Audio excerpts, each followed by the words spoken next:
עוד עדכון קהל, אני הולכת לקנות גלידה שליד הגינה. יש שם איזה שתי גורילות שמוכרות גלידה כזה, אני חייבת לנסם. מה חשבתם שאני לא רצינית? נראה לכם?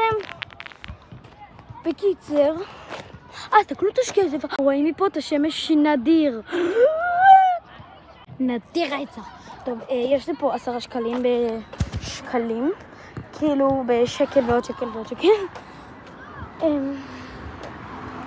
אז איך לקנות גלידה? פשוט חנות גלידות רגילה. אני רוצה לראות אם יש שם איזה טרנד, סתם לא אין, אני תמיד שמיים.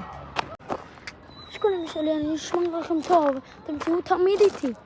עד שאני אגיע לחנות גלידות ואני אתן לכם למוכר. בא לי לשרוק, אבל אני לא יודעת איך.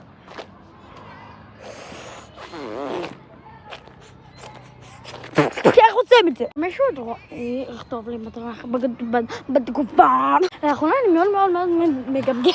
הנה עכשיו גמגמתי. אני מאוד מאוד מאוד מגמגמת לאחרונה. בוא נתחבק עם עץ. זה הגינה שהייתי בה לפני 5 דקות.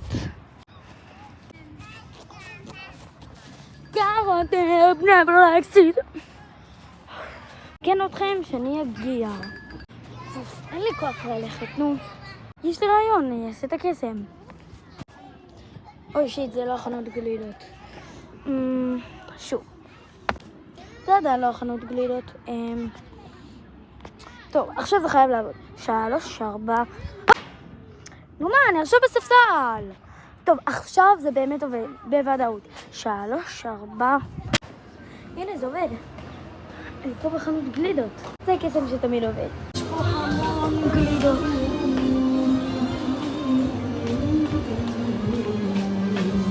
יש שם גלידה שאני ממש רוצה, ולא קשירה, זה ברור שאני לא אקח. טוב, חברים, יצאתי עם גלידוש, זה הגלידה הוא בערי. אני אעדכן אתכם אחרי שאני אסיים את הגלידה, אין לי כוח. עכשיו, טוב, שיום טוב. שיום טוב, בשורות טובות, עם ישראל חי, עם ישראל חי. טוב, זהו.